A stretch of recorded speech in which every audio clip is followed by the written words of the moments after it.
Hi guys, hi, it's Randy with Direct Action. Today's dry fire practice at home, we're going to incorporate the long gun.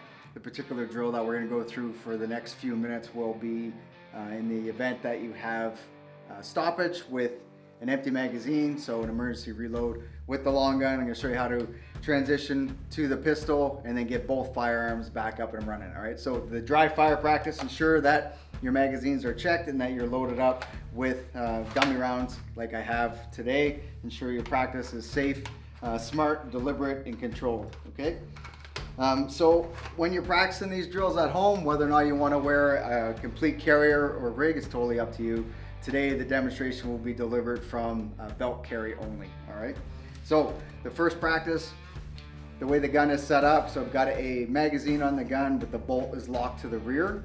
All right, so when we present the gun, we're going to manipulate the safety selector switch from the low ready position or from the high port broke down position. It's totally your choice. On that, I'm a big fan of the start state from this position. I find this is a more practical application from a combative perspective, but low port, low ready, if you choose to practice from this position, that's all good too. Just understand there's benefits from both, okay? And we can get into that in another video, but for today, let's just talk about the long gun transition to the pistol, all right? So we're in this position here, or in the broke down high port position. We're gonna press the gun out. As we press the gun out, we're gonna manipulate the safety selector switch, and then find our point of reference.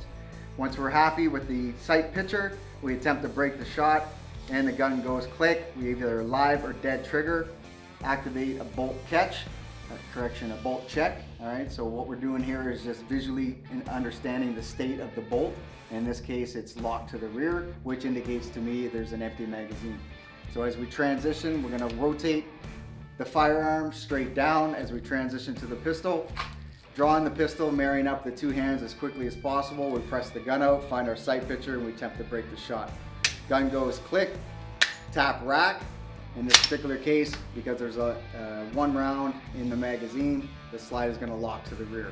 So we want to get the long gun and the pistol up and running again. You're going to rotate the slide, depress the magazine release, access a fresh magazine, rotate the slide, press the gun out, and then attempt to break the shot. Once we're happy, we can then reholster with the support hand, grasping just below the stock itself. What we're trying to do is grab onto the lower receiver to help guide that firearm into our master hand.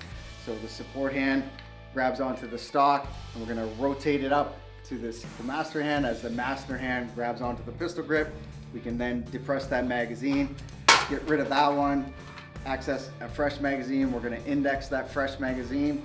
What we refer to as indexing here is the index finger runs along the spine of the magazine.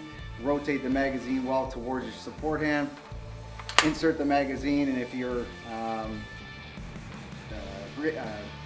lucky enough, I should say, to have a B.A.D lever, then we can activate the B.A.D lever. So the battery assist mechanism is designed for quick reset of the bolt. So as the bolt then drives forward, puts the gun itself into full battery with a round in the chamber. In this particular case, you're up and running again, and if you needed to, you could then re-aim and refire and take care of whatever it is that you were trying to take care of.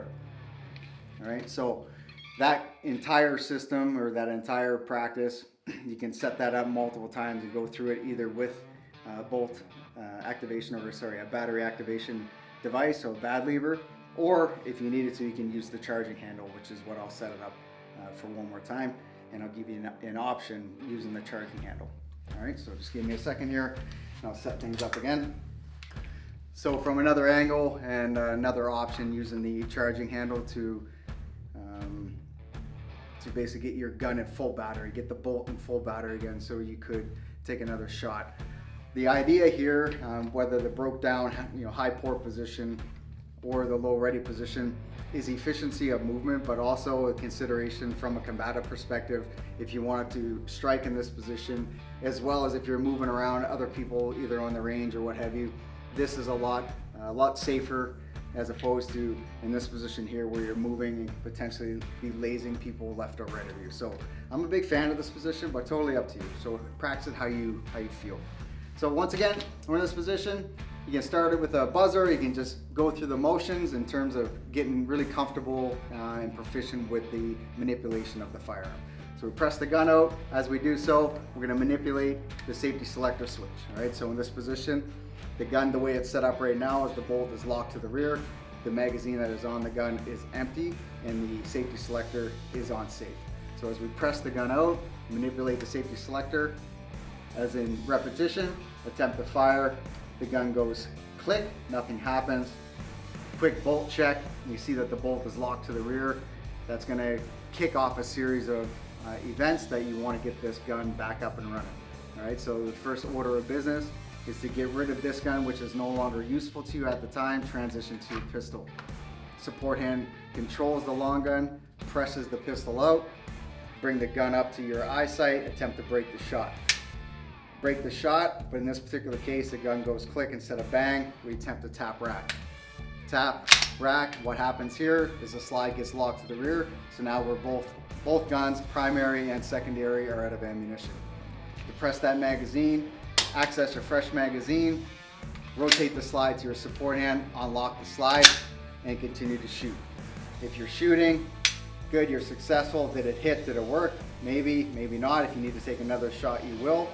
If you're happy with the success of getting this gun up and running again, reholster. With the support hand, grasping the buttstock of the long gun, you can help assist that into your master hand. Once you have two hands on the gun, now it's time to get this gun back up and running. Depress the magazine release, access your fresh magazine, rotate the mag well slightly to your support hand. In this particular case, once the magazine is seated home, we're going to rotate the long gun itself to access the charging handle, unlock the charging handle. Now there's a round in the chamber, the gun is in full battery, bring it up to our eyesight, and if we need to engage, we can. If not, we're going to ensure the weapon is on safe, and then we'll relax and then go through that same practice again. So now we have two firearms that are up and running, bullets in both chambers, and both guns are good to go. So we would run that again and again. Again, when I do dry fire practices, sometimes I'll set it up for a set period of time, but normally I try not to box myself up with a 15 or 20 minute practice, but instead I'll run this 4, 5, 6 times consecutively. Once I get that, maybe that magic number of 5 consecutive clean runs, then I'll move on to do something different, add a complexity to the dry fire practice. So hopefully you took something out of that, guys. If you have any questions, check it out on the YouTube channel, Direct Action YouTube channel. Subscribe, provide some feedback. If you have any questions, hit me up and I'll definitely address those questions and hopefully give you some tips and tricks to help you out at home. All right, guys, take care. Thanks a lot. See you soon.